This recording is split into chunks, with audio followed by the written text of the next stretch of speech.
So, welcome everyone. Thank you for joining us despite the strikes and the mobility issues. Thank you for being here.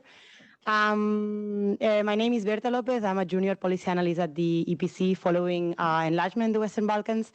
And I'm going to be moderating today's discussion. It's my pleasure to introduce you to our 4 speakers. One of them is joining online. I don't know if Strahinja, you can see us, hear us? Yes, I'm here. Okay, great.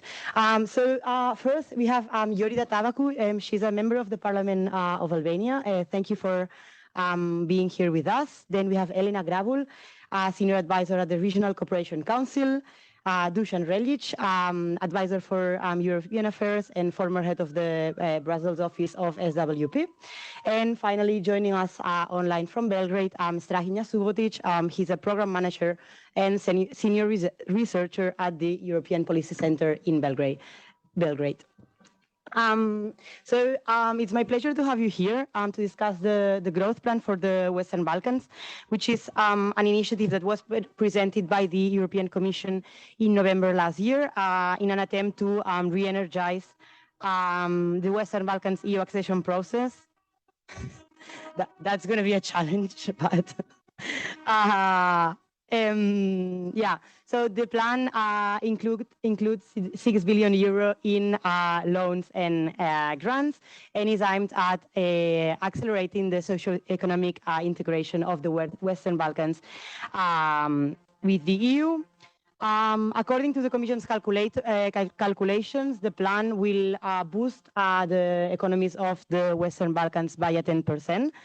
And one of the special features of the plan is that the money will be allocated or will be reimbursed to candidates upon the fulfillment of specific reforms in an attempt as well to incentivize long-awaited reforms, especially in the area of fundamentals. I will start by having a discussion with an exchange with the panelists, and then I will open the floor for questions from the audience. So I encourage you to participate, to pose your questions, and to engage with our speakers. I would like to start by asking all of you, the 4 of you, your general assessment of the plan, how you see the plan, and I will start with you, Yorida, asking you how was the plan received in the region, and particularly how was it received in Albania? Thank you very much. I left sunny Tirana for rainy Brussels and go back tonight because tomorrow there will be a meeting dedicated to the growth plan, and there will be a summit there. I chaired the European Integration Committee and European Integration Council in Tirana, and I used to be NIPAC some years ago when my party was in government. So this issue is quite close to my heart because seeing this from a perspective now in Parliament and being also one of the persons who have implemented some of these issues, you can really make a comparison. First of all, let's face it, the European integration process has been very political for our countries in the Western Balkans. It is true, it is a technical process, but it has been political at a level that owned by governments, owned by parliaments, and we have failed to put citizens in the center of it. We have failed to have ideas, programs that have centered people around them. The problem has been that during this period of time, 10 long years in the waiting room have also created a little bit of demotivation. It is true that several initiatives during the time have emerged: the Berlin process, the political economic community, and others, but still all of those remain political. The growth plan is the first one that speaks on reforms that are going to be funded. And this is what we got from the summit in Berlin. You do the reforms, and we found them. We found them. But this this issue, of course, of the growth plan is also creating a discussion in our countries what the growth plan can do in itself that the accession process or the implementation of the SAA did not do.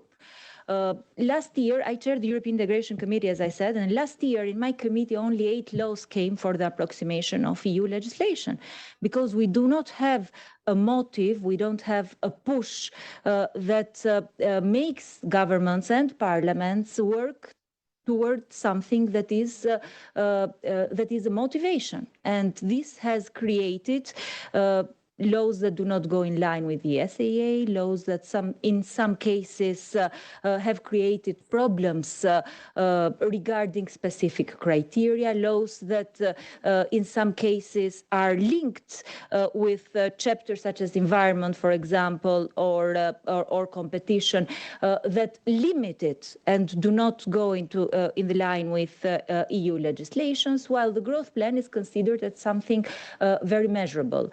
But we are still in a process to understand how we can, first of all, come up with an economic reform agenda and an economic reform plan that will help the growth plan to be sustainable. Some of the issues of the growth plan, of the areas of the growth plan, which I understand we'll go through them now, are a little bit vague.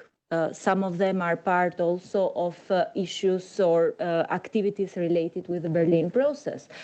Some others need institutions to be created. For example, an innovation academy will be created, or other institutions which will make this process also a little bit bureaucratic. Questions have come up, will this be again another substitute of the process until we really start negotiation on the first chapters, or will be something that will go complementary to it? The good news with the growth plan is that it focuses on the market. It focuses on real measures for economic change, economic development. And the good news is all of this comes in a time where the Western Balkans, let's face it, has a very big gap in terms of revenues, purchasing power parity with the EU. In general, it is about 33 to 35% of that of the European countries, but some countries lag behind that, and some countries have a very much lower. So the idea of wanting us, first of all, to be integrated in the region and then continue the integration with the Union, it makes sense. My only fear is that because of European elections this year, because of elections in some of the other countries this year, also following next year, some of these measures after April will be only news.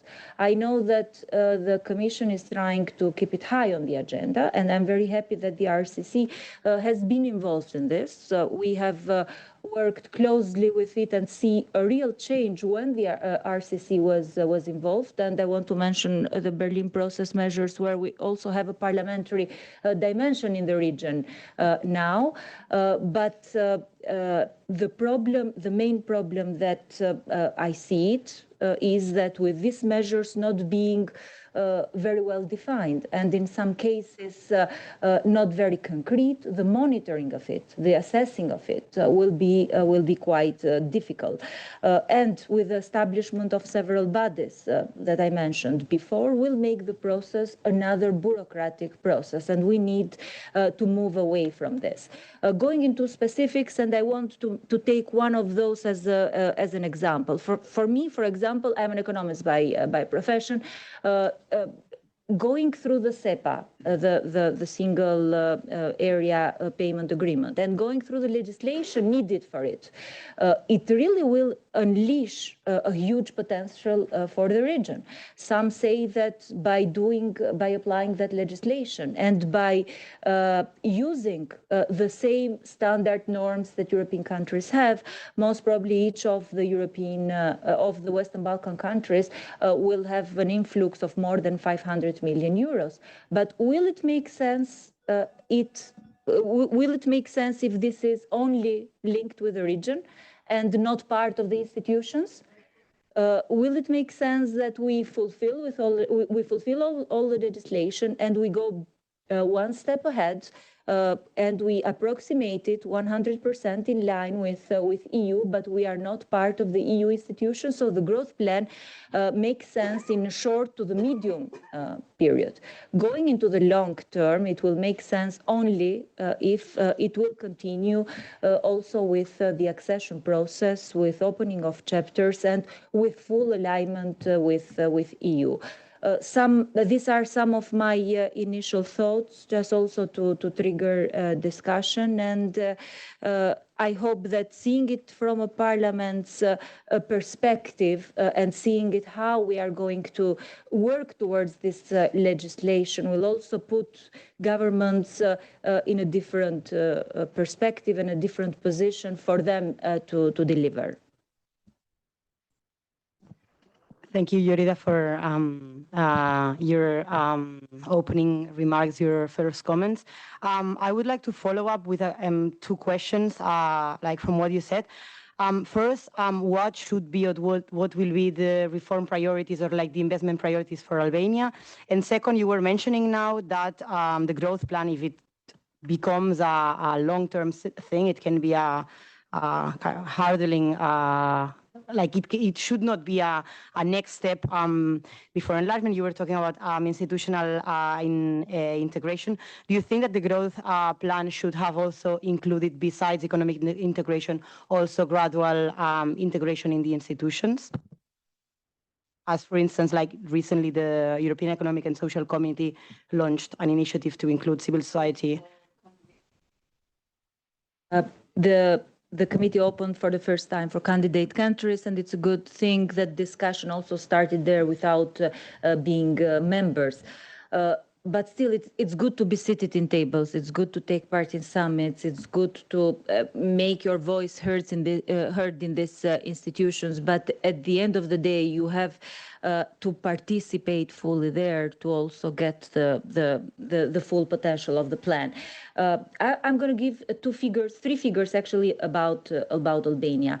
Albania in the region, it's a good performer. It's not a bad. I'm in opposition. I can give you 100 figures that I don't like in my country. But in the region, Albania is a good performer. Of course, I want it to be better, and I can also speak on issues that need to be improved. But we have a GDP expenditure on wages about 4.5%, a social portfolio of about 11% of GDP, and a poverty rate about 23%. But we are not competing with the region. If we compete with the region, then we will remain in the same level.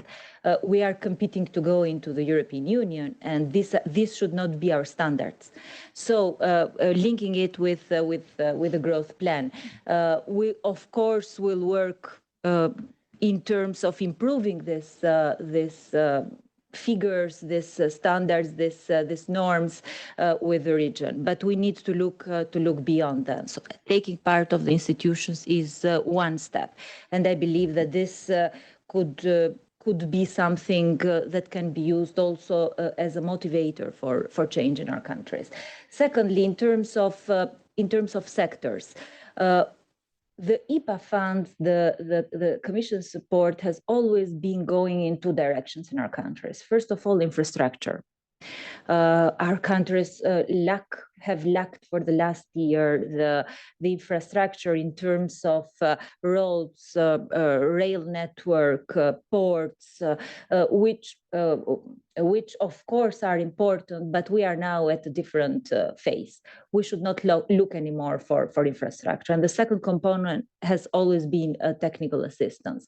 Now I see it as a very good indication that we are going beyond that. We are going to human capacities. We are going to supply chains. We are going also to green initiatives. We are going to energy. And these are sectors relevant not only for Albania, but these are sectors relevant for all countries in the region.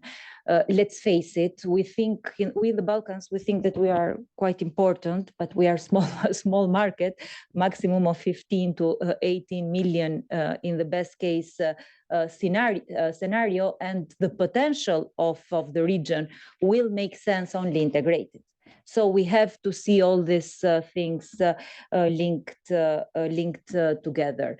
As for the institutions, and I'll go back again to the SEPA agreement, because to me it looks one of the issues which is concrete and also very, very well defined in terms of the 7 measures presented. It is true that we can fulfill with all the legislation in terms of money laundering, in checking resources, in checking how the channels are for payments are set up, what kind of norms and standards, and if informal funds are going into the economy. But then the potential of the sector of the region will remain there without being part of the EU.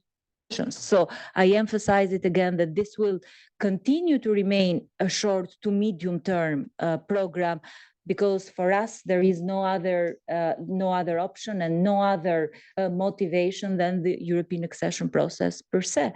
So I believe that since the time to wait for the opening of chapters is taking a little bit longer than normally, since European elections are ahead, since some of our countries are also striving with demotivation. Albania has remained strong in terms of EU support. I believe that this is a good measure to go through the process, but not to substitute the process in itself. Thank you.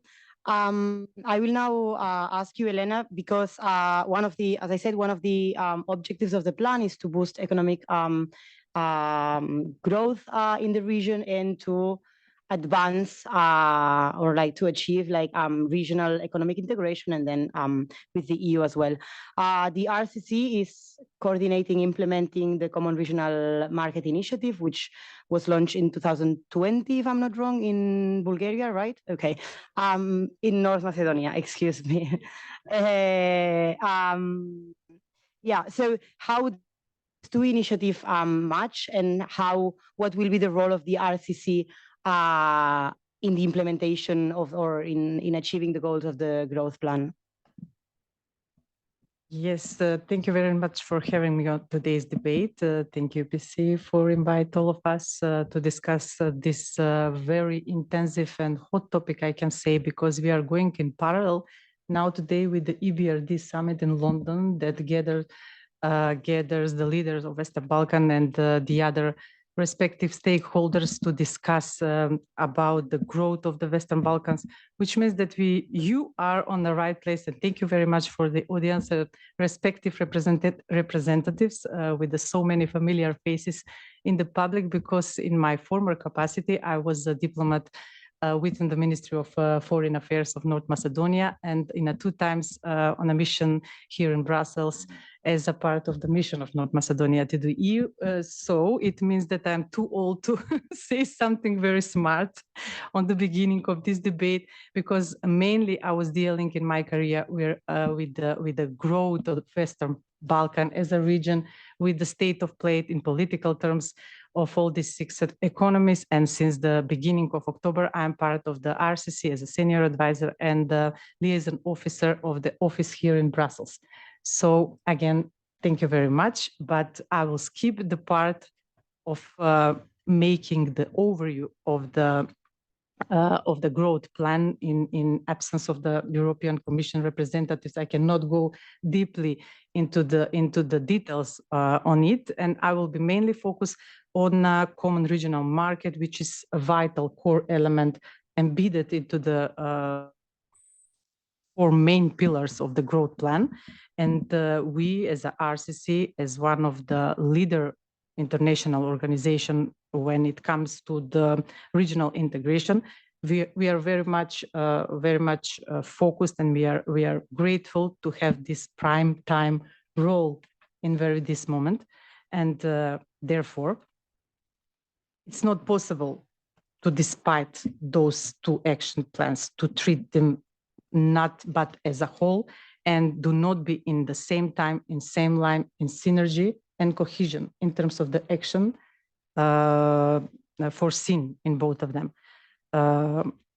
We are sharing the same devotions, let's say, the same final aims of the plans to bring the region closer to the EU single market, aligning with the single market rules, procedures, and standards, but in line with the common regional market activities. And the second and very important thing is to deepen regional economic integration of the region, of course, and again, including the common regional market activities to reach these ambitions, to add additional 10% of the regional growth in the next 4 or 5 years, if possible. Why I said that the common regional market is vital? As you already mentioned, first multi-annual action plan for regional economic area based in 2017 summit in Trieste, and then through the very successful common regional market plan 2020 and summit in Skopje Sofia, let's say. And so far, the milestone remains the same. The main ambitious is to overcome small fragmented economies and treat the region as a whole with 18 million inhabitants, to make the economies and businesses more competitive, to make the empower and employment forces more and upskilled, and of course to retain the workers and youngsters in the region, which is, I think, it's maybe not the first, but the first and most important part. So that's why maybe we used very much this kind of explanation that the common regional market is stepping stone to the opportunities of the EU single market. Yes, it gives a lot of opportunities. And we should catch the moment now after the December summit, EU Western Balkan, where both sides, the leader of EU member states and the region, step up to make bigger efforts, and they committed and reiterate their engagements in terms of making the region a better place to live. So leaders gave some kind of task, and they asked by the region, the economists, the RCC as a lead organization, of course, with together with the other organizations that are dealing with the region. I'm seeing now colleague from CEFTA, of course, chambers of commerce are there, financial institution organization, and so on, to start to compile, to prepare the good ground, the good floor for the successor of the common regional market, which means that now we are very much aware that we have to be, again, focused on the 4 freedoms of single market, but again, to be demanding, let's say, to reach this kind of our commitments in terms of the progress, let's say, in the mobility, human capitals developments, green agenda, of course. What else? We have green lanes as one of the plans that reached the very best success, and to keep on this track, aware of the of these valid results that shows the first common regional market. So far, I will stand right here now to stop and to give floor to Mr. Dusan Redic to continue. Rahina will be okay to the other speakers, and the details about the common regional market, successor, continuation, or whatever we are going to call, because so far there is no name. I will share with you later on the debate. Yeah, no, surely we are gonna speak later about the pros and cons of integration in the EU single market, which challenge could this pose. But yeah, first I would like to give the floor to Strahina, I would like to ask you, from the think tank perspective, how was the plan received in the region, and especially since you are one of the authors of the stage accession proposal that has been around for some years now, whether you think that this growth plan goes in line or is following this principle or this idea of stage accession and stage integration. Thank you very much for the invitation and for the opportunity to draw some parallels or establish links between the stage accession model, of whose one of the co-authors I am, and the new growth plan published or proposed by the European Commission. To do so, I'd like to grab maybe a minute or two just to briefly outline the model, and then subsequently to show the links with the new growth plan. The model, as you mentioned, has been already there for a couple of years. The original template was published in 2021, and the updated version 2 years later. And we did it because we saw that the enlargement process was simply not delivering. It was lacking the transformative effect on the one hand. And secondly, we saw that the revised methodology was not being operationalized. And thirdly, and finally, we saw that there are mounting concerns of member states when it comes to EU's internal reforms and the inability to finish them on time and accept new member states. So having these concerns in mind, we published the model to insert dynamism into the whole process by breaking it down in 4 stages, while keeping the whole process predictable, incentivizing, merit-based, and reversible, while building upon the revised methodology. The pre-accession stages, therefore, add a strong layer of predictability. How? By increasing the benefits of institutional and financial nature, increasing them, making them tangible, clear, but most importantly, accessible. So within reach for those countries that implement certain level of reforms. So we give true meaning to the term frontrunner by having increased incentive structure for those who are ready to commit to EU vision and the reforms. The financial part is supposed to bridge the socio-economic gap sooner rather than later. So already during the pre-accession process as much as possible.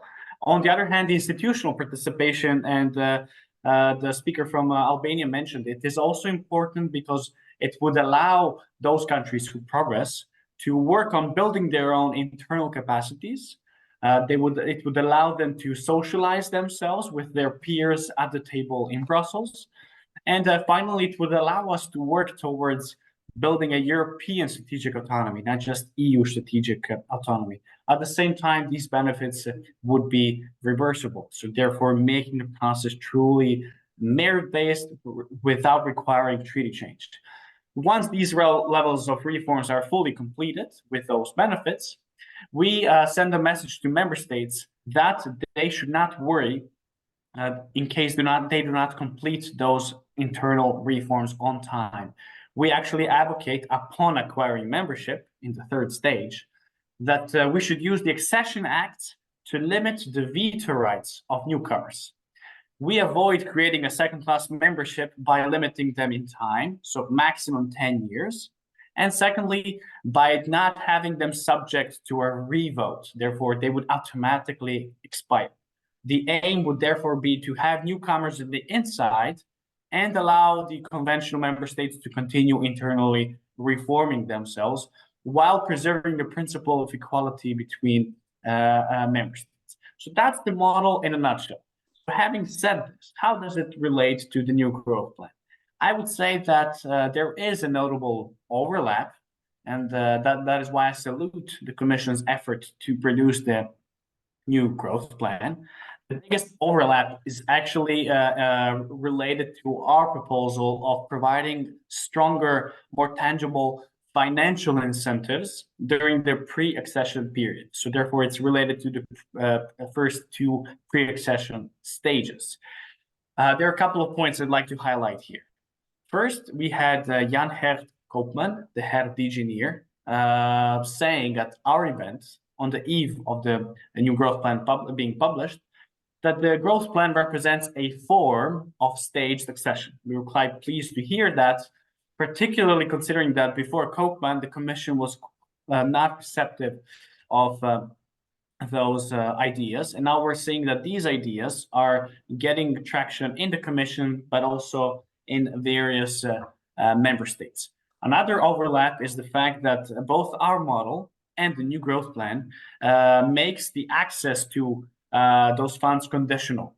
Therefore, only if you implement certain level of reforms, you get those funds. We call stages as a different way of defining of level of preparedness. So the closer you are to completing the level of reforms, the more funds you should get.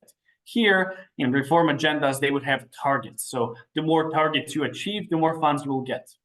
We salute this, and we do believe that it was necessary to have this conditional.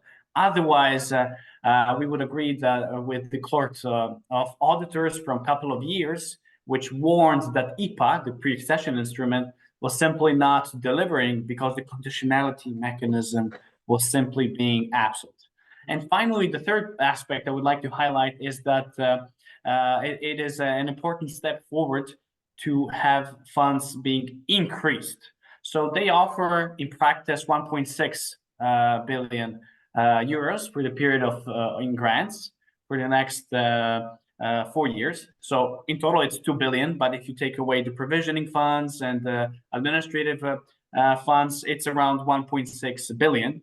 And then we wanted to see to what extent it fits with our calculations, because we also provided a blueprint of how much one should increase to allow the countries to decrease the socioeconomic gap, while also not making them too comfortable in the pre-accession period. We didn't want to have for the countries to have too much funds before joining, because they should have incentives to continue the reforms from one stage to another. So looking at our stage one, the first pre-accession stage, if you have the new growth plan and add them as a top-up on IPA, it amounts up around to 2/3 of what we proposed to have as a stage one. So therefore, it's not as good as we would like it to be, but still, we believe it's an acceptable interim solution. Because at first, when we were publishing this proposal, many were saying that the EU was facing recession, that everything needs to go to Ukraine, that every cent, every euro counts. Yet we see that during the revision of the MFF, the multi-annual financial framework, we saw that these 2 billion or 1.6 billion were green-lighted. So we were quite pleased in that sense. I suppose that Dusan Redic will later on talk whether to what extent these would be enough to close the socioeconomic gap. But for us, and to conclude, we see this as an interim step, because our stage two talks about even the necessity to continue increasing the funds across as the process goes on. So we hope that the new growth plan will work, because it will send a message that this is the right way to go, and that next IPA 4, will on the one hand become in totality more akin to the new next generation funds, so to have the conditionality in its core, while to continue increasing those funds, because having new growth plan level funds is not going to be enough in the period that goes beyond 2027. And to make one criticism, I also am sorry that the Commission didn't encompass the institutional participation, because we see this as another part of the coin. So the institutional and financial participation were supposed to go together. So I hope that in the next period we'll have more documents on that matter. And finally, I hope that as the reform agendas are now being developed as a precondition for those funds to be accessed, I hope that they don't, with the required reforms, they don't set the bar too low, because then you would lose the incentive part of the proposal. But I also hope they don't set the bar too high, at least in the first stages, because this can also be disincentivizing if the countries were not to have enough time to complete certain reforms, because we need the funds as soon as possible to send the message that the EU, and to conclude, the EU is truly ready to invest not just in any random candidate countries, but in future member states, and thus give true meaning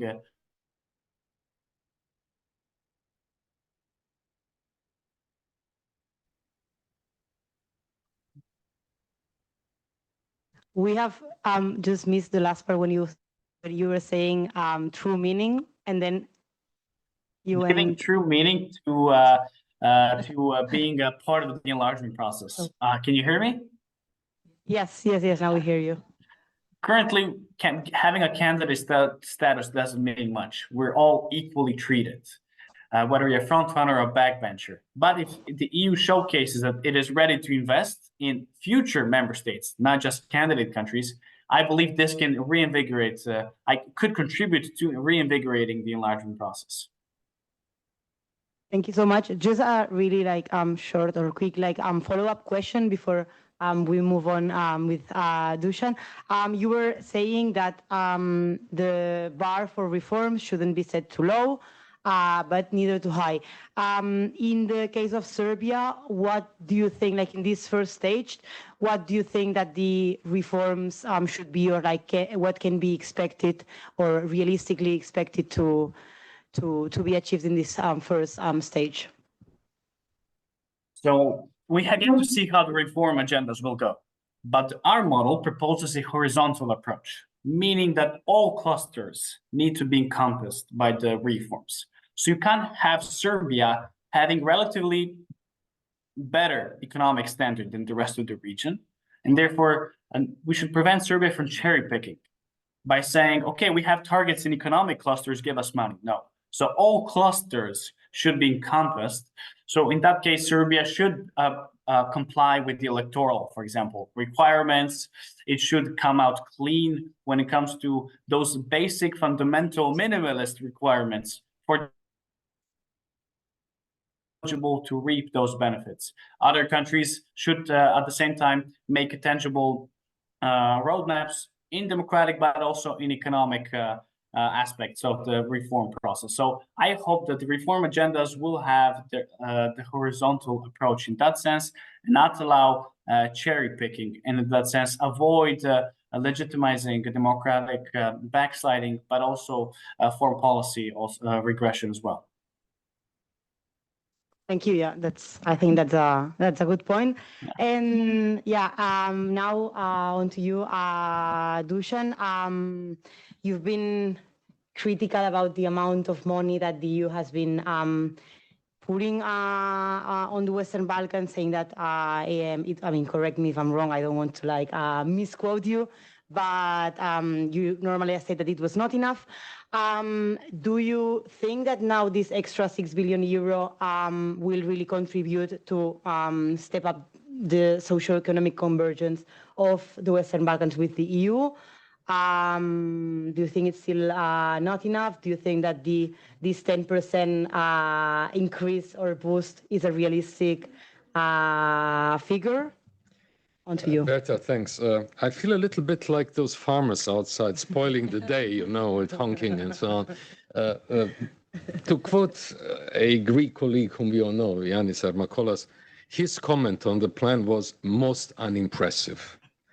And I've tried with a couple of figures to explain why I think that this is really, that we are losing a lot of time talking about something which will have no implications at all on the situation on the ground.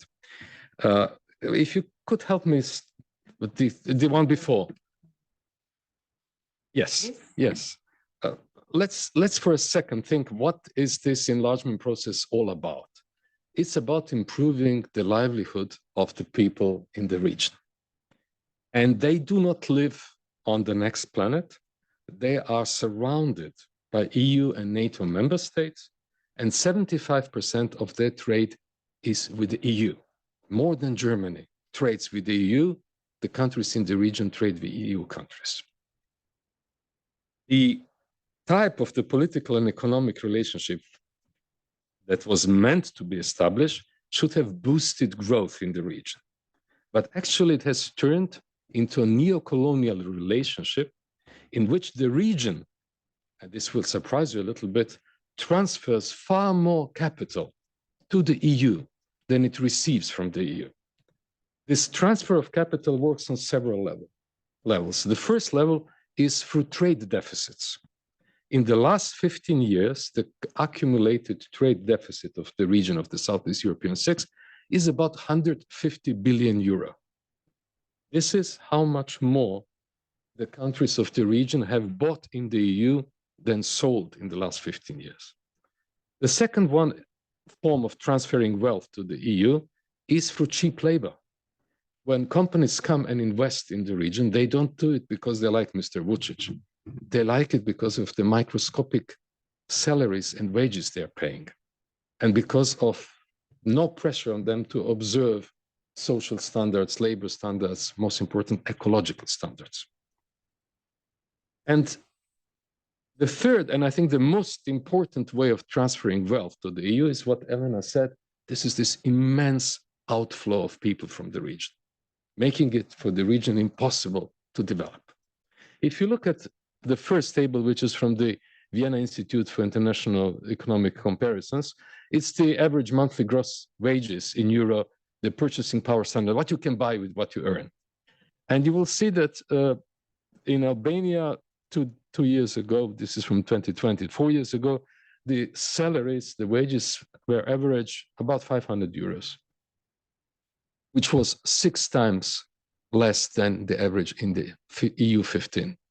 And this ratio in GDP, in the actual individual consumption, in the salaries, has not changed at all since the beginning of the so-called transformation. The gap, the socio-economic gap between the region and the EU has never changed. It's remained on the same level. So if people are not stupid, you know, they see good life is not coming to them. So what do? They go where the good life is. And this is my next slide. No, sorry, what happened? Yes. My mistake, I put them yes. in the wrong order. If you look at this chart, it shows the number of people who have for the first time received a residence permit in the European Union for longer than 3 months in the year 2021. It's about 170,000 people. Most of them came to work. There are some members of the family, some came to study. But this is, if you exclude the pandemic time, the lowest figure in the last 5 to 6 years. Before the pandemic, in 2019, 250,000 people received for the first time a residence permit for longer than 3 months in the EU. The OECD, the Organization for Economic Cooperation and Development, says that approximately 1/4 of the native population of the region has moved to the EU in the last 20 years, which is normal. You and your kids will never reach the standard of living of the EU in your lifetime, because if things don't change, the approximation, the same level of socioeconomic development between the EU and the Southeast European Six will be in 2076, in 50 years. 50 years, we will be all dead, and people will continue emigrating from the region. So the EU has been promising a lot. I've been around here for a long time, you know? And I remember Commissar Füle, and he said, we are going to help you raise 10 billion euros of development money with the loans we're going to give you. This was Füle 10 years, 12 years ago. He was modest. He promised only 10 billion. Varhelyi is promising 20 or 30 billion. It all depends at which papers of DG NIR you look, because sometimes they get it wrong and they write 20 billion and then sometimes they write 30 billion. It's sort of, you know, impressing the people with great promises. It doesn't work simply. It cannot work if you have the situation in which the region is transferring wealth all the time to the EU. And here we come to the next. Bertha, what did you do to my graphs? Yes. She changed the room. I owe a lot to my colleague Matteo Bonomi, who used to work here, by the way, as well at this the EPC at the time ago, for creating this graph. We put together the money which the Southeast European 6 are going to get in 7 years through IPA 3, Instrument for Pre-Accession Assistance. This is about 500 euros per inhabitant of the region in 7 years. And then we compared it with what the countries in the proximity are getting from cohesion funds and from the recovery funds. And you will see that, for instance, Croatia or Greece are getting 10 to 12 times more money in grants and loans than the Southeast European 6. If you add up the money promised in the new growth plan, the difference will be 6 to 8 times, which means that convergence cannot happen. It's programmed that it cannot happen. So all of this talk that we are wasting our time on the growth plan and so on, will have no influence on the ground. The people will simply pack their suitcases and continue migrating outside. And this is the cleverest thing you can do if you have 2 kids.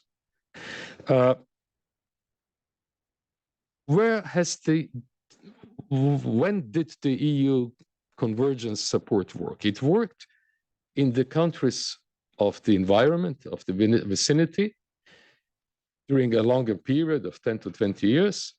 At one stage, Romania had the highest growth rate globally because of the money coming from the EU. Most of the growth that has been achieved in the whole EU vicinity has been through free money given by the EU, through grants. Greece arrived, Croatia raised its living standards quite seriously, and so on and so on. So what can be done? What can be done is to increase the saturation with free capital. It should be done through a regional development agency, like we had after NATO bombed Serbia in 2000. We had in Thessaloniki the Regional Agency for Reconstruction and Development, which could oversee what's happening in the region and make capital allocations cleverly. It can work. Yugoslavia had a great experience with the Yugoslav Bank for International Economic Cooperation, UBMES, which was one of the biggest instruments of growth in former Yugoslavia. There are things there that nothing has to be rediscovered again. But what should really happen is that we stop repeating with our words what the bureaucrats from the Commission are serving to the audiences, because it's really frustrating the people. For the average man living in Valona or in Veles or in anywhere else, this doesn't matter at all. He will not feel anything out of it. Just the opposite. He will be frustrated because he will hear those people in Brussels are again conditioning our growth of our lives with something we don't understand. I know that this sounds to you like those horns from outside, you know, it disturbs a little bit. I can continue ranting for about 30 minutes with other data, and I'll be very happy to share the data with you. But if you ask me if I believe that anything will change, the answer is no, nothing will change. Well, it's good to have like reality checks as well and have different views or assessments. As everyone can see, like you're really like critical of the current state of play. But my question would be like, and then what? Like, what could the EU do to actually boost this growth? Like, is it just a matter of like increasing the amount of money? It is a matter of like tying it to like having a stronger conditionality and then ensuring that there are institutional like reforms taking place on the ground as to help the people have better lives. Like what's the step that should be taken that hasn't been taken for so long? As I mentioned at the end, there should be something like the European Agency for Reconstruction and Development. This is actually what this Western Balkan Investment Fund is partly doing. But it should be professional. It should not be in Brussels. It should be on the ground. it should be with a huge participation of the people who are there. But let me just correct you a little bit. I'm not critical. I'm realistic. And this is really the difference, because especially the intelligentsia in the think tanks in the region and here as well are creating a kind of a environment in which we keep on talking the same words, the same phrases, which are being launched from Schuman. And it hasn't worked. And the political leadership in the region has understood this long ago. They gathered today in London. They will sit at the table and say, yes, of course, we love this. We will do our reforms. But look at the money. Look again at the money. For Serbia, which is the biggest economy in the region, and about 50% of the GDP of the whole region is produced in Serbia. And by the way, the GDP of the whole region equals to the GDP of Slovakia. So you have to know the relations. For Vučić and the others, obtaining money is no problem at all. There is cheap money outside as much as you want. The Serbian budget has been strengthened by money from the United Arab Emirates in the last 10 years with 3 billion euro. Very cheap money, much cheaper than what the EU has provided, with no political conditions except loving the Emirates. So the realism is also needed to understand that providing money to the region is not the region's problem at all. Serbia had last year FDIs of almost 5 billion euro, coming especially from countries, from companies which are nominally registered in the EU, mostly in the Netherlands and in Luxembourg. I don't know who owns these companies, but nominally they're registered in Netherlands and Luxembourg, and they're investing from there. So realism is really what the Commission needs, and realism is something what the think tank community should start looking into as well. Thank you. I don't know if you want to react to each other. I see that Yorida wants to take the floor. So yeah, and also like if any of you wants to take the floor as well. Okay, I said we have one question there already. Maybe we can have a round of reactions and then go to the audience and come. Thank you, Dusan. I think Berta said that you were a little bit critical because not everyone in this room will be dead by 50 years. We have a lot of young people here in the room. for the rest, Trying to pull the ball right. Yeah. So I remember very well Commissioner Füle. I was NIPAC at the time that Commissioner Füle was coming to Albania to discuss on criteria, and I am very happy that we are started to discuss on funds. So at the end, the 6 billion of the growth plan, it is 1.6 billion in grants, and the rest is in grants and costs, administrative costs, and so on. But I don't see the funds as a motivation. I actually see the reforms as a motivation. Do you know why? Because some years ago, for example, Albania took part in a reconstruction conference here. We had a really big earthquake, a reconstruction conference happened here in Brussels, and $1 billion in loans was actually brought up by the conference. None of them was used because of procedures, because of the very lengthy bureaucratic system. At the end of the day, this growth plan will be for 3 years on, and if you calculate it per country, it will be just the annual IPA. So at the end of the day, it's not that this big inflow of funds will come to our countries. 80 million, it is important, of course, but this 80 million of the growth plan of this year are planned, and then we fill those in 3 years. So it is true, the process is slow, the procedures are slow, setting up some institutions is slow, but I see the reforms as a motivation. Since the accession process is taking so long, long, doing these reforms, even though the process per se, as a stage, as Tanya said, as a stage accession, it will be a big motivation for our countries. I truly hear you, and I see your figures. I use them all the day in my country in terms of migration. And if you see, Albania is the biggest country as a source of migration for EU countries. So some of the things are not going well in the country, and this could be used as a reflection for politicians to see what is not going well. We have lost in the last 10 years 20% of the GDP only because of migration. We feel it now in consumption, we feel it now in education, we feel it now in everyday activities in terms of incomes coming from the middle class. So there are a lot of things that are not going well. So why not use this reform as a these reforms as a motivation for change? In the last thing that our countries got as something tangible for this process was the visa liberalization.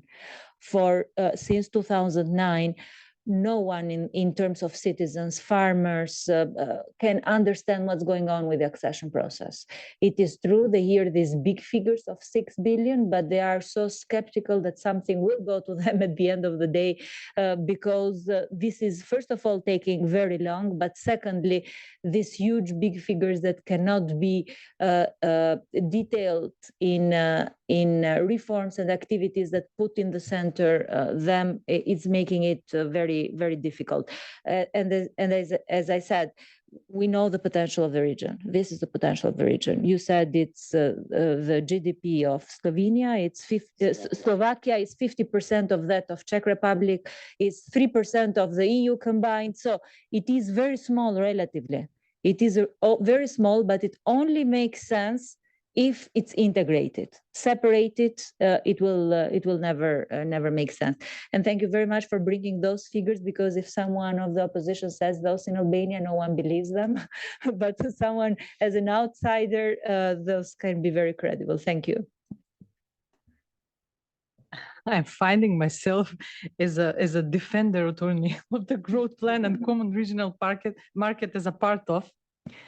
Of course, many of the facts and the figures that you shared with us, I cannot compete on it. I cannot continue in this way.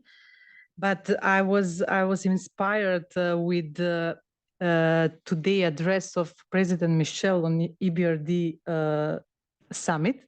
He said that the main goal is to match this convergence, economical social convergence between Western Balkan and European Union average, up to 75% in the next 10 years, which is quite different that we shared here, but doesn't matter if this only parole for the public or real commitment. We are going to see through the implementations of these very important national reform agendas.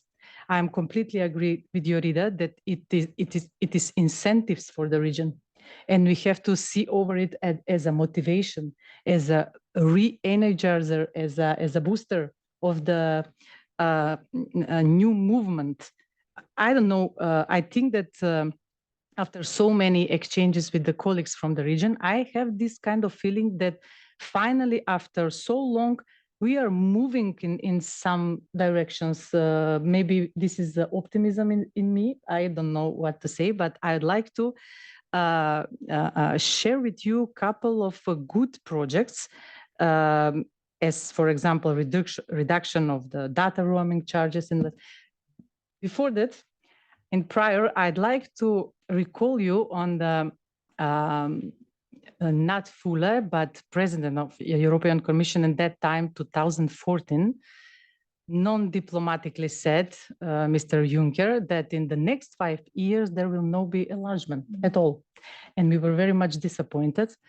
And we were starting to think what to do about the public awareness and how we can pass the message that it's not substitute this Berlin process proposed by the German and the other member state, that it's not substitute for the full integration, but some kind of comprehensive process that we have to be focused on in terms of the all possible means of connectivity, starting by the transport, as we said, but because we are not connected in a good way, energy, youth collaboration, intercultural exchanges, and so on and so on.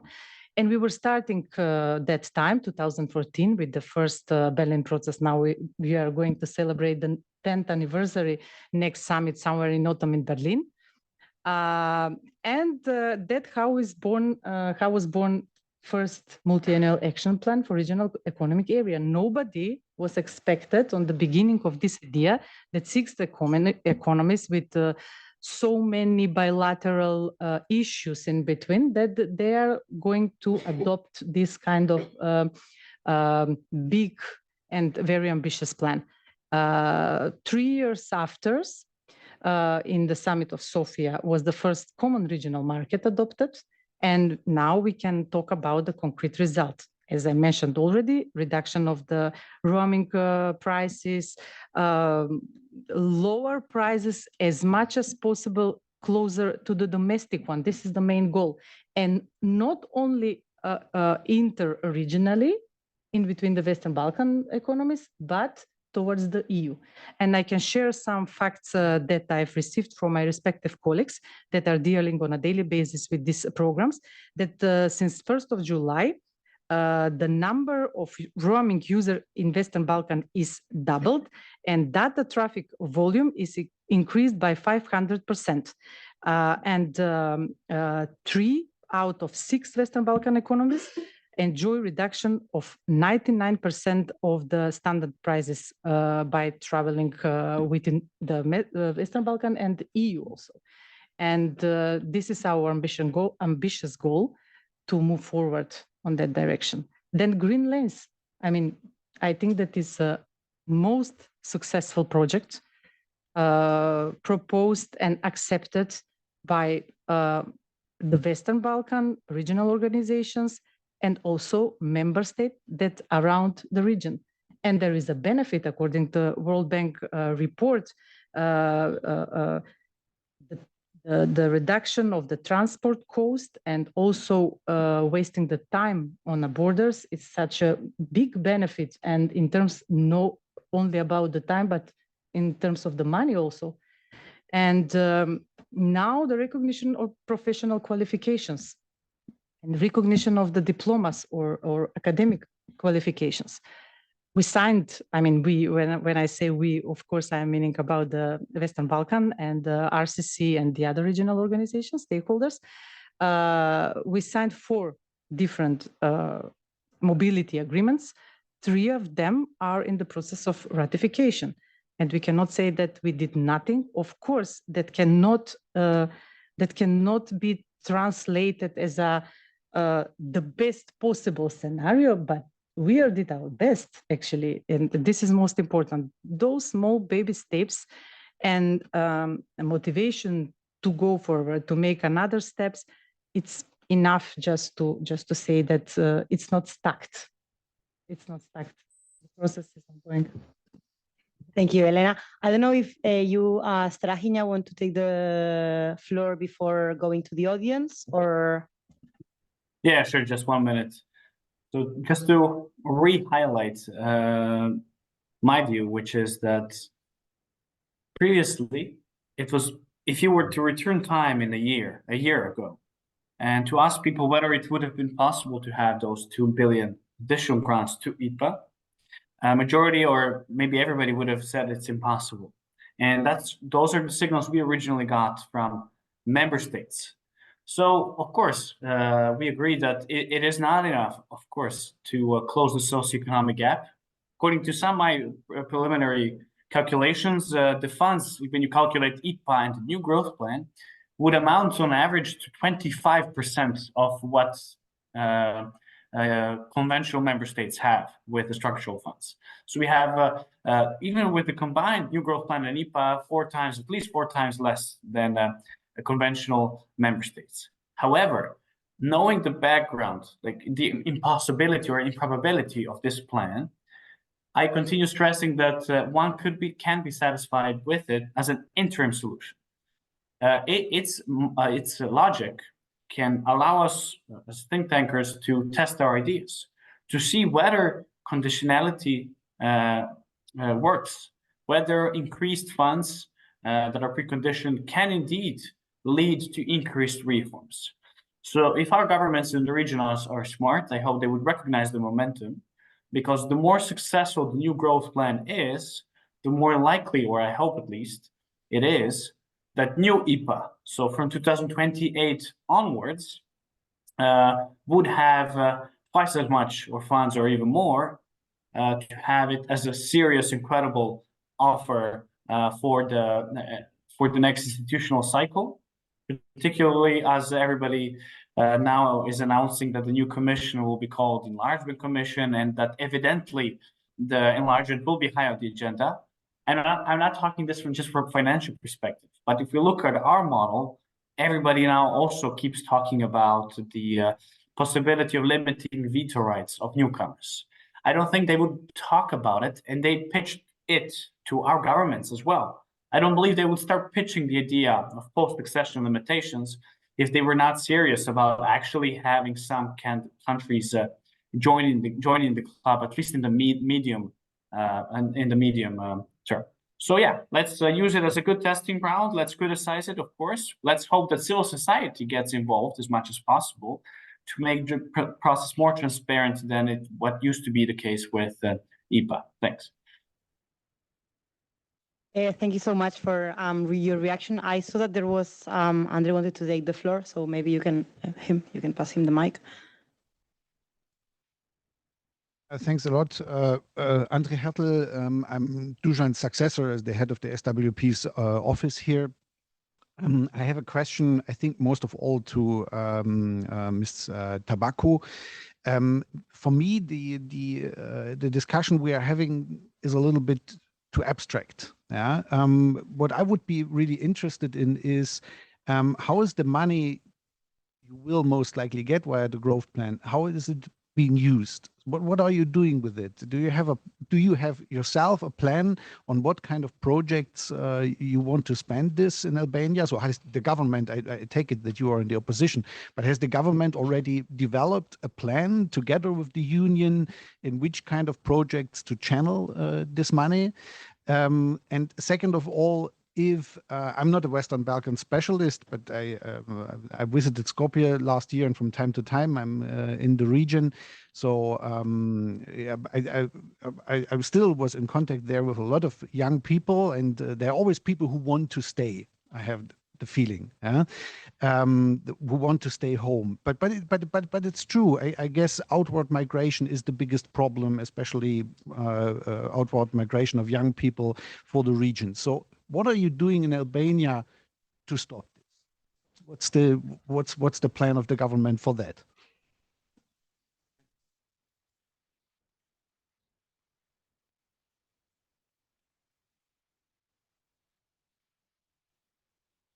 Hello, this is Claudio Lanza from Bolt. I'm also a researcher, and I come from Naples. I would like to, as a researcher, I would like to share something that happened. I'm not going to go into details because that would be probably not ideal. But I applied for a project to help setting up a youth center in Bosnia and Herzegovina 1 year ago. It was a part, there were funds allocated for, let's say, the economic redevelopment or development of the region in a way that was also conducive to foster good communal relations across groups. Now, that project, I don't know what happened to that project. We were the only one, and I'm based in London, to propose a project for that youth center. I don't know why that particular part of the project was completely scrapped.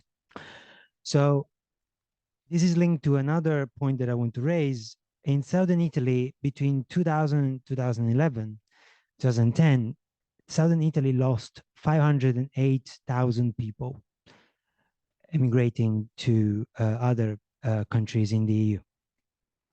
So there are similar problems that more marginal communities face in the EU, to the ones that you have raised on livelihoods. And so the question that I wanted to ask was, how do you define livelihoods? One part of it is socioeconomic conditions, right? But then it's also about living in your country. And so what is it to you important to people besides the very important point of having a higher economic standards? Because staying in a country means not just being able to afford the living, right? And so, yeah, that was the question.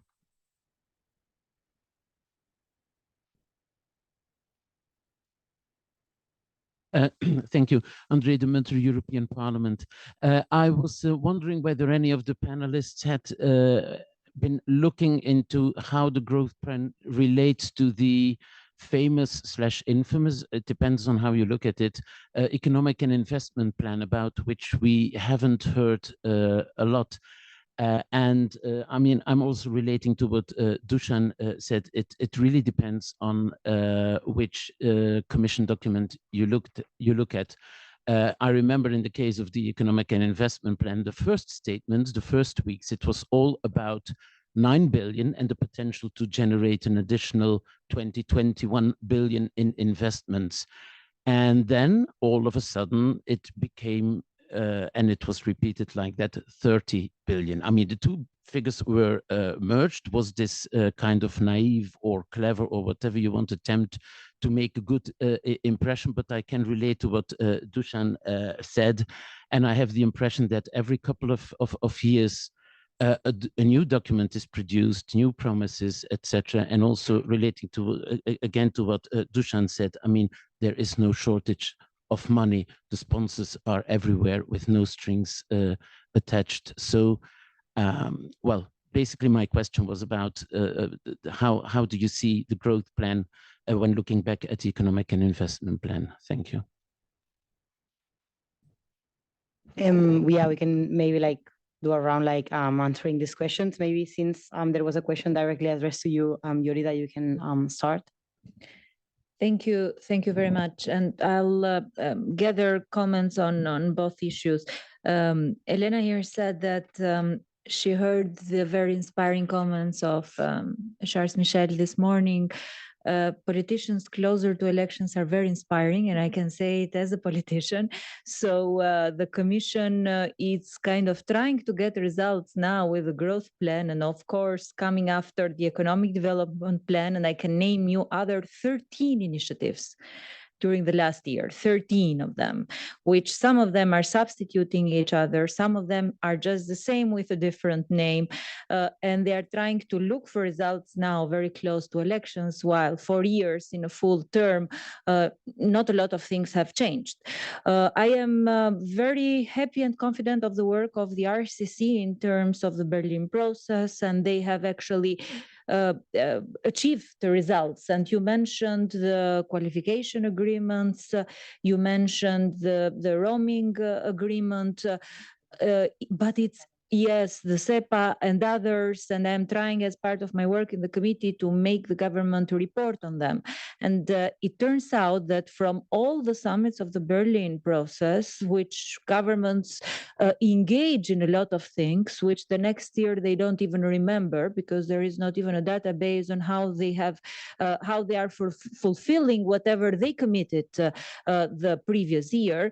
It turns out that for professional qualifications have been signed, but we have around 300 of them. Some of them are generalistic, some of them are specific for the sectors. So it is moving very, very slowly for reasons linked with the region or for reasons linked with the Commission. I am not aware, and no one apparently is aware. As going to the and the general comment on the Berlin process, which I forgot to mention before. Albania has only profited from 50% of the funds in terms of application of projects when this process started. So even if the funds were there, there was no motivation in writing a project and getting those funds because of the length of the procedures. So these initiatives, which substitute one another and sometimes change name, at the end of the day, I see them, as I mentioned before, only as reforms that need to be done. And going back to the first question, according to the growth plan, it is true, it is abstract now. There are not concrete measures for the moment. Assumptions is quite general because countries have to come up with an economic reform agenda, which have not come up until now yet. Tomorrow in Tirana, I understand that discussions will be taking part on this, and countries will have to present on the 7 areas what their plan is. But nothing has been seen until now in terms of concrete issues. As on migration, I see both things linked. We cannot put a fence in our countries. Communism did that, and we cannot say to people, you are not going to leave, because this is free movement of people, and I don't believe that this is the right way to do it. But what is the right way to do it is fulfilling these norms and standards, trying to build a little Europe in our countries, which is not happening. So this reform might help these changes, not in laws, but in norms and standards that these laws will bring, might really make the difference. I am sorry to see that we are not going into this direction. We have not been going into this direction for the last 10 years. For example, instead of thinking of Albanians leaving the country, my government, when I say my government, is my government, thought of doing a migration deal with Italy to bring migration that goes to Italy from Africa to Albania. And I am speechless when I hear this kind of things. I am speechless because we should deal with a joint strategy. I think that was also egoistic on Italy to ask it from Albania, with all the respect from our friend from Naples here. And when I see these things, it makes me wonder that is it a priority working on these issues, or are we making a priority making small deal with other countries to also get small profits during this process? But I truly hear you, and for the moment, the growth plan, it's not concrete. We are still waiting to hear something concrete tomorrow. Your face, Dusan, I don't know if that means that you want to take the floor. If you permit me, I'll come in. I will keep the best for the end. Yes, please go ahead. Very good. No, I think that what Andre asked and what you asked comes together. Because look, Andre is German, and he comes from the former East Germany, and West Germany poured 2 trillion euro in development assistance present to East Germany, and nevertheless, the country is empty. Everyone rushed to the West. And those who stayed, they stay where there are industrial clusters, like Dresden, like Leipzig, where is tourism and so on, where you can make a decent living, actually, and where the infrastructure works and so on. For the countries of the region, basics are not fulfilled. Try breathing in July in Belgrade. Hard business, my friend. It's so polluted that you risk really a lot. The same in Sarajevo, and so on and so on and so on.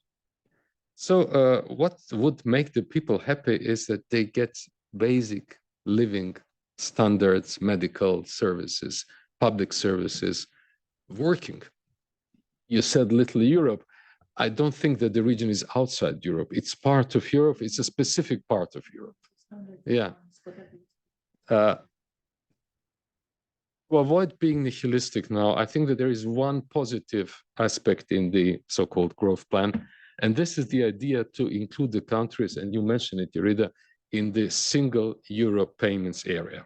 What does it mean? It means that if you transfer money from here to Belgrade, the bank rips you. The bank simply takes money from you for handling what you would not pay anything if you were transferring money from Germany to Belgium. The Commission says the saving would be about $500 million per year. And this saving would go directly to citizens, because Kosovo is receiving almost 2 billion euro in remittances per year. If the banks are ripping 1%, it's about 20 million that they're taking away from the citizens, from the purchasing power. So this practical idea is what works and what will convince people that, like, I think that roaming is a middle class affair.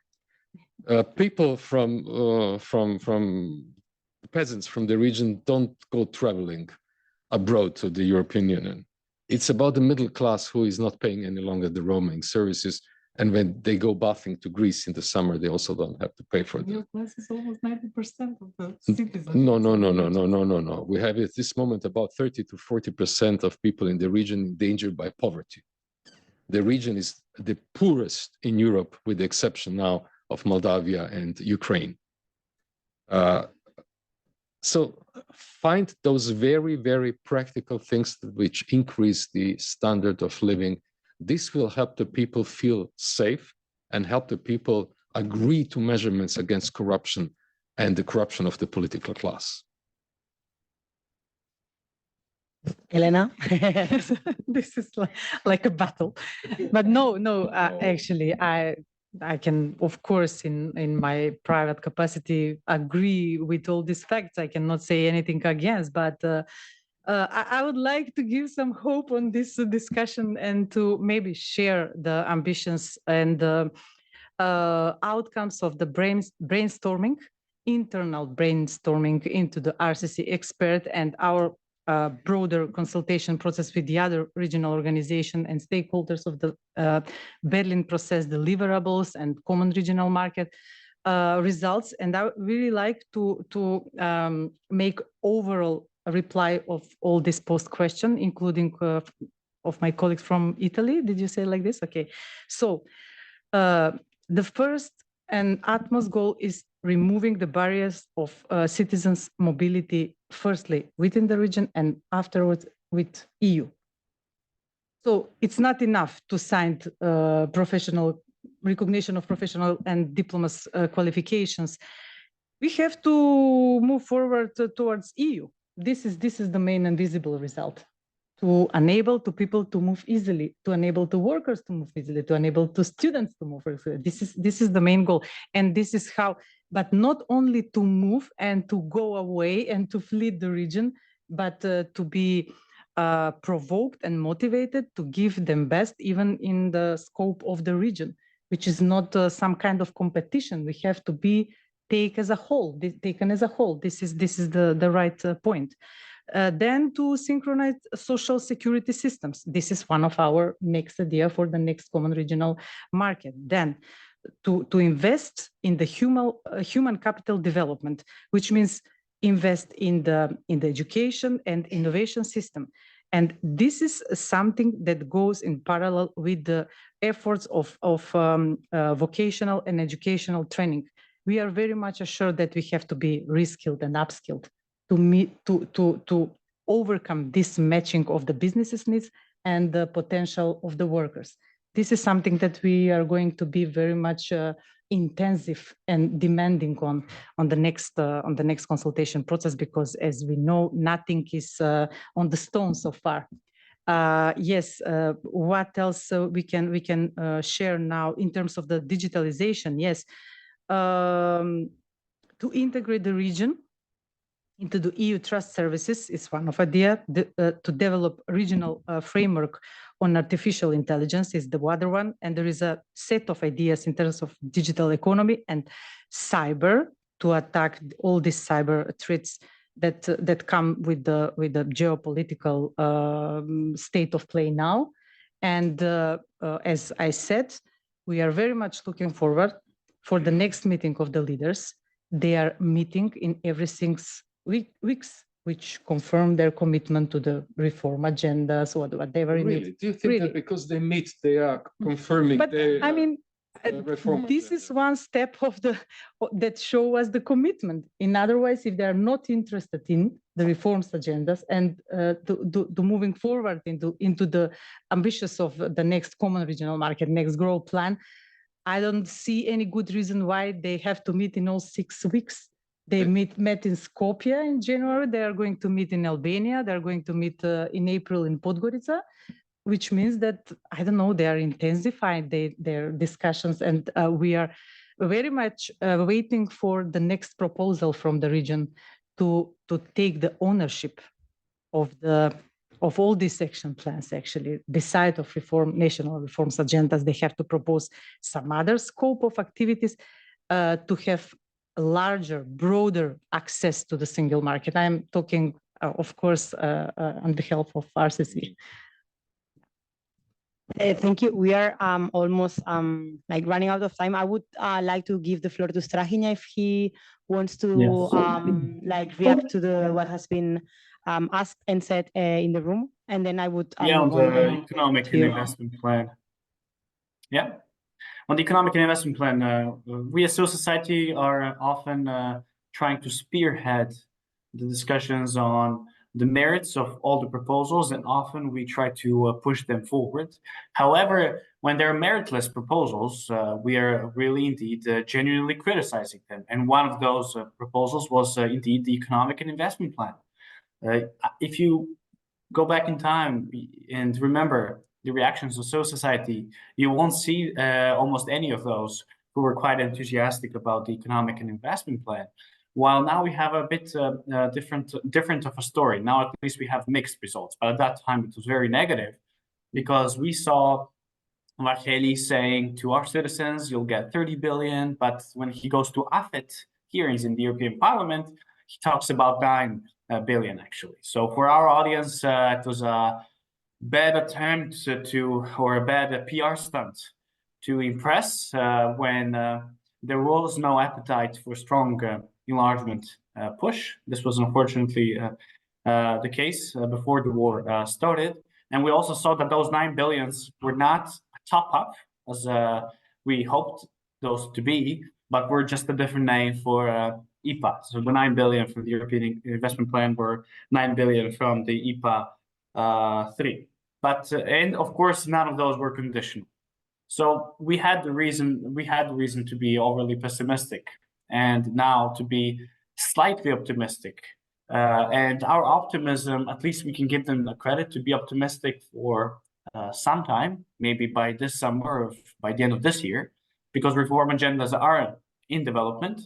And although money will come later, we will know whether and to what extent the Commission or comitology procedure will approve only projects that are to be set only after some reforms are being implemented. So if the first year is a failure, this will turn into another. There is a risk, of course, that this plan can turn into a failed opportunity as window washing and buying time and giving money even to those who have autocratic tendencies. But still, we can give them, we nevertheless believe we have a window of opportunity. And that's why I can't stress enough that I hope that civil society will be involved as much as possible.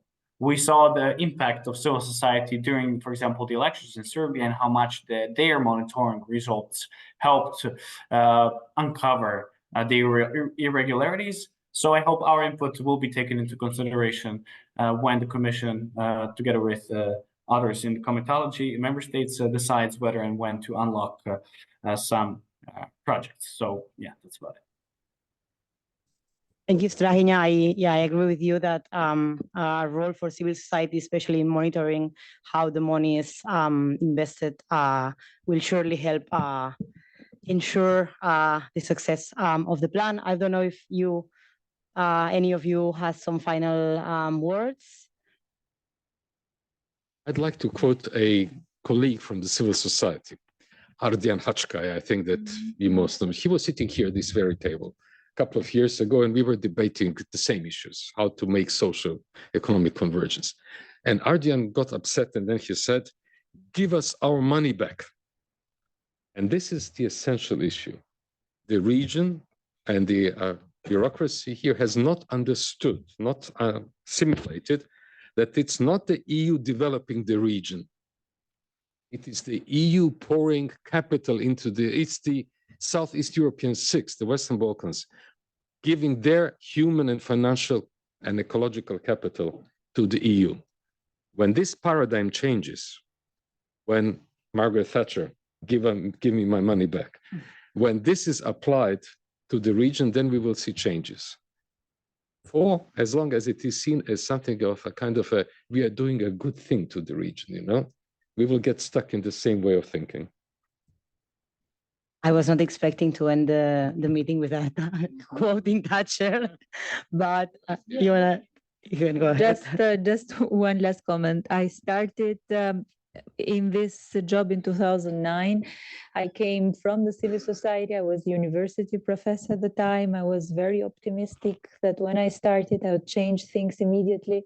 Now, 15 years later, we still discuss about the same issues we discussed in 2009. So for sure, this is a process that takes time. The process, of course, it is with ups and downs, but what we need to do in our countries is keep the motivation. And sometimes the motivation is also kept with funds, sometimes is kept with reforms, sometimes is also kept with the carrot that the Commission is giving us in this specific case of Albania with opening of negotiations. Because I promised to my son that I'm going to use his favorite proverb, I'm going to use on this very end as one optimistical note that weak people bring difficult times.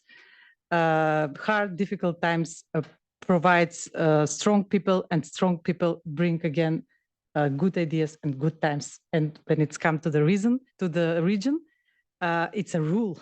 I mean, I don't like to go 20 years ago from the Solon agenda and so on. But I'd like to say that whenever we felt alone on our EU path, EU road, some good ideas showed up and give us some little bit more spirit to go forward on this way, no matter of all this skepticism around us, we should continue. Yeah, indeed, I do think that yeah, we got like different perspective, like optimism, skepticism, but of course it's clear that the conversation is not over, that we'll still have to see how this growth plan is implemented and which effect does it have, whether it really manages to speed up or accelerate the enlargement process and incentivize the long-awaited reforms. It's 1:07, so we will have to close it here. I'm also really happy that we didn't have the noise outside for the hour and a half. It was only in the beginning. So yeah, thank you again to the audience for coming, for being here with us. Thank you to the 4 panelists for agreeing to participate and for their really great input. And yeah, I hope to see you soon again at the EPC. Thank you.